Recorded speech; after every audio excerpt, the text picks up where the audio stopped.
C'est nous les Africains, deuxième et dernière partie de notre entretien de ce 28 août 2020. Nous sommes toujours avec M. Kodjovi Lokossou et M. Yemi Dosouza. Mais avant de vous laisser la toute dernière question, je voudrais vous inviter afin que nous revivons tous ensemble cette ambiance depuis le camp malien.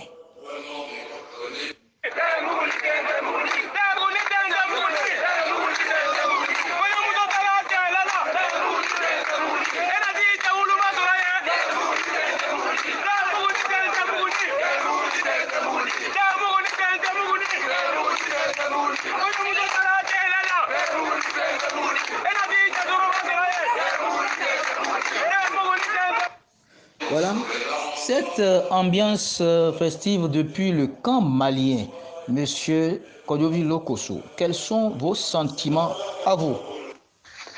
Je suis vraiment émerveillé devant cette foule de peuple malien mobilisé qui, après avoir dit non à la bêtise humaine prônée par la France-Afrique, la CEDEAO, l'ONU, la fausse communauté internationale et la France qui est à la manœuvre dans cette méchanceté qui tue les Noirs africains, qui appauvrit le peuple africain, qui fait errer la jeunesse africaine et qui engraisse les corrompus, les dictateurs avec leurs milices ou mercenaires qui tirent à balles réelles sur notre population depuis bientôt 60 ans.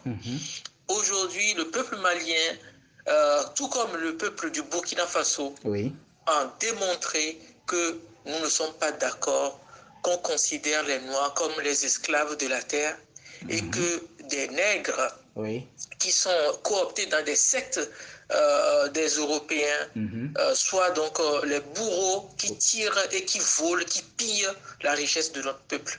Et que nos mamans continuent de souffrir et que nos filles sont sans lendemain, sont obligées parfois de se donner à n'importe quel parvenu et que notre jeunesse se jette dans les barques de fortune pour mourir dans la Méditerranée ou qu'on prélève leurs organes pour enrichir les banques d'organes des Européens.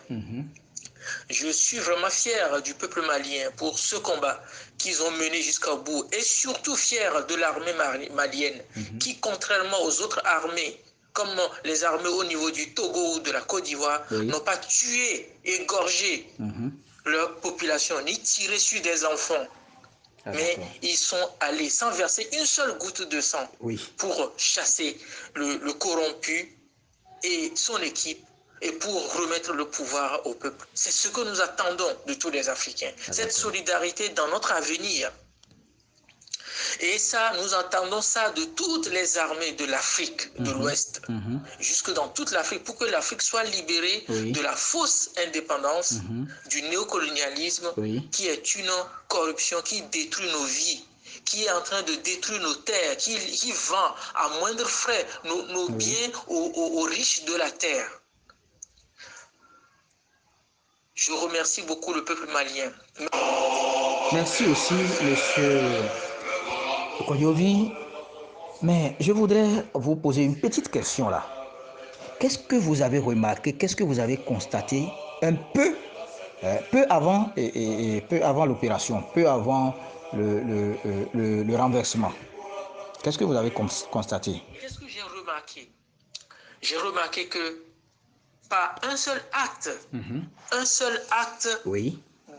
d'honnêteté d'un imam, et ça, je dirais honte aux chrétiens, parce que les chrétiens, quand on leur donne l'argent, les tueurs viennent déposer l'argent du meurtre dans leur cagnotte, ils remercient Dieu en disant que c'est une bénédiction de Dieu. Ils ne refusent pas.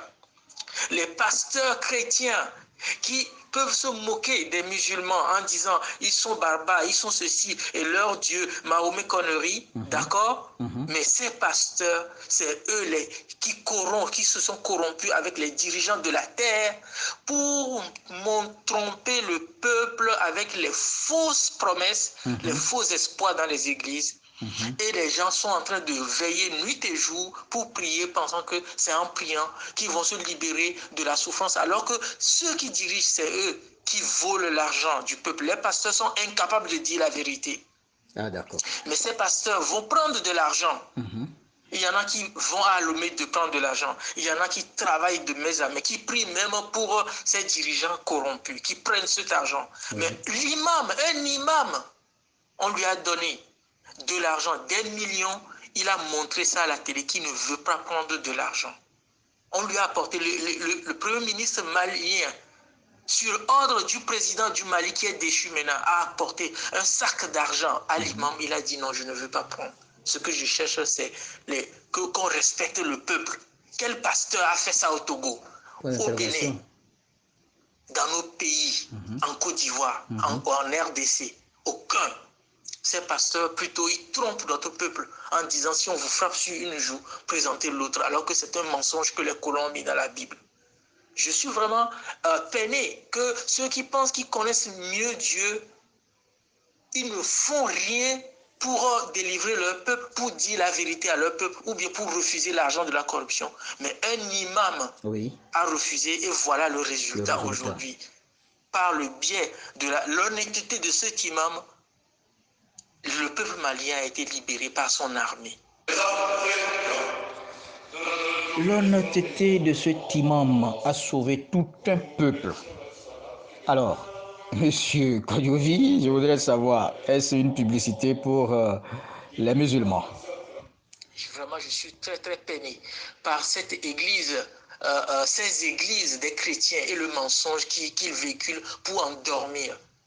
Je ne veux pas faire la publicité à l'islam, ni au christianisme, parce que les deux sont des religions qui ont été apportées par nos pires ennemis. Mais j'ai vu l'honnêteté d'un être humain, quelle que soit la religion dans laquelle il est. Si une personne est honnête, cette personne ne ment pas à son peuple, il dit la vérité. Et c'est la vérité qui délivre le peuple, qui va délivrer. Donc je demande aujourd'hui que les chrétiens se réveillent de ce sommeil. Ils participent à la destruction de l'Afrique par leur corruption, parce qu'ils se soumettent à des paroles, à des lois qui sont des lois humaines et non des lois divines. Parce que les lois divines marchent sur la vérité, la justice. Il n'y a pas de justice dans nos pays, mais ces pasteurs disent tous les jours que c'est bénédiction. Et le jour où le peuple se réveille, ces pasteurs parlent de crise. Comme si quand le peuple se réveille, c'est mauvais.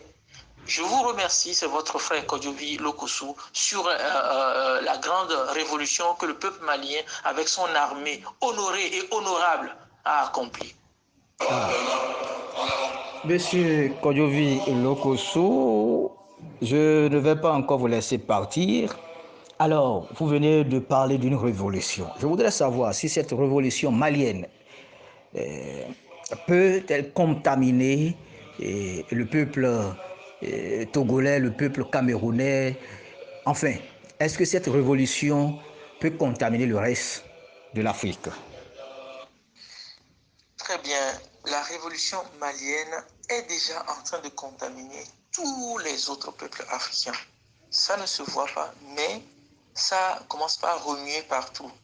Il suffit juste de voir comment, en Côte d'Ivoire, Alassane Ouattara a distribué de l'argent aux Ivoiriens pour convoquer un grand congrès pour faire semblant que le peuple ivoirien est d'accord avec lui. Mais en réalité, ils ont acheté les populations.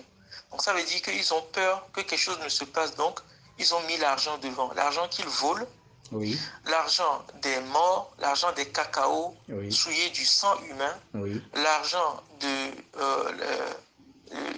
pillage de la Côte d'Ivoire, ils ont rapidement sorti cet argent pour distribuer, je pense, 10 000 ou 100 000 dans la rue pour amener les gens dans les stades. Donc, ça bouge déjà. En Guinée, ça bouge déjà. Et au Togo, je pense que les gens ne réagissent pas, mais tout le monde a compris ce qu'il faut faire. Donc, comme tout le monde a compris ce qu'il faut faire, ça veut dire qu'il y a une tension qui est là, palpable. Ah, d'accord. À partir du moment où le système étatique, gouvernemental, détruit le pays, détruit la vie sociale, et qu'il y a eu des tueries, sans qu'on n'ait jamais eu d'acte judiciaire ou d'enquête probable. Et que des gens continuent de détourner l'argent du petit Togo. Eh bien, il y a donc une pression dans l'air qui montre que ça ne peut plus continuer comme ça. Mais qu'est-ce qu'il faut faire? Eh bien, le Mali a montré la voie. C'est la seule voie pour s'en sortir. Donc, ça, c'est une voie qui demande à l'armée d'être du côté de la population et non du côté des voyous et des meurtriers. L'armée n'a pas vocation d'être des mercenaires, mais on fait de nos armées en Afrique des mercenaires contre nos populations, une armée coloniale. Donc, c'est quelque chose qui ne peut plus prendre dans nos jours actuels. Et le Mali a montré l'exemple. Donc, ça commence par changer. Moi, je suis sûr que dans les jours à venir, vous allez entendre. Ils ne sont pas libres aujourd'hui. Et tout ce qu'ils ont pillé, ils vont le ramener en Afrique. Ils vont le ramener tous en Afrique. Donc, voilà. Et voilà, votre frère Kodjovi Lokossou.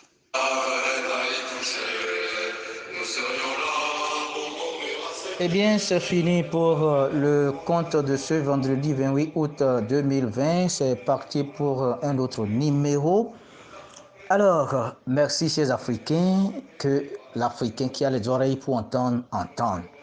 Le Mali a montré le chemin.